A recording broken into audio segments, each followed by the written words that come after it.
অবশেষে শেষ হয়ে যাচ্ছে স্টার জলসার এই পুরনো ধারাবাহিক। আগামী শনিবার শেষ দিনের শুটিং। তো হ্যালো বন্ধুরা, আমি Sayantika. Welcome back to my channel TV বিনোদন বাংলা। বাংলার বিনোদন জগতে নানা রকম আপডেট পেতে আমাদের চ্যানেলটাকে সাবস্ক্রাইব করে রাখবেন।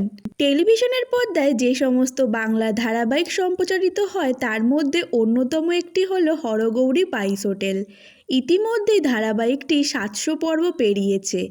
এখনও মাঝে মধ্যে টিআরপি তালিকায় নাম দেখা যায় ধারাবাহিকে। তবে এবার জানা যাচ্ছে শেষ হওয়ার পথে ধারাবাহিকটি। 2022 সালে সেপ্টেম্বর মাসে শুরু হয়েছিল হরগৌরী পাইস হোটেল।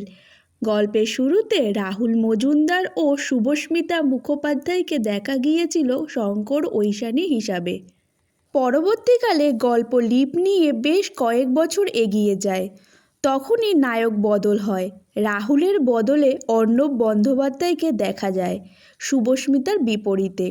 গল্প লিপ নেওয়ার পর মৃত্যু হয় শঙ্কর ঐশানীর।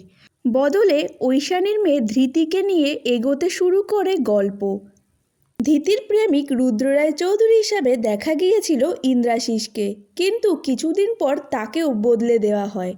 ইন্দ্রাশিসের বদলে অর্ণব বন্দ্যোপাধ্যায়কে দেখা যাচ্ছে শুভস্মিতার বিপরীতে। তবে নায়কের বদল হলেও টিআরপি একেবারে তলানিতে ঠেকেছিল। তবে এবার শোনা যাচ্ছে এই ধারাবাহিক শেষের পথে। তো বন্ধুরা, তোমাদের এই নিয়ে কি মন্তব্য সেটা অবশ্যই কমেন্টে জানিও। আর তোমরা কি হরগৌরী পাইস হোটেলের আরও আগামী পর্ব দেখতে চাও, নাকি তোমরা চাও যে তার বদলে নতুন কোনো ধারাবাহিক আসুক, সেটা অবশ্যই কমেন্টে জানিও। তো আজকের মতন এইটুকুই, দেখা হচ্ছে নেক্সট ভিডিওতে। Bye bye.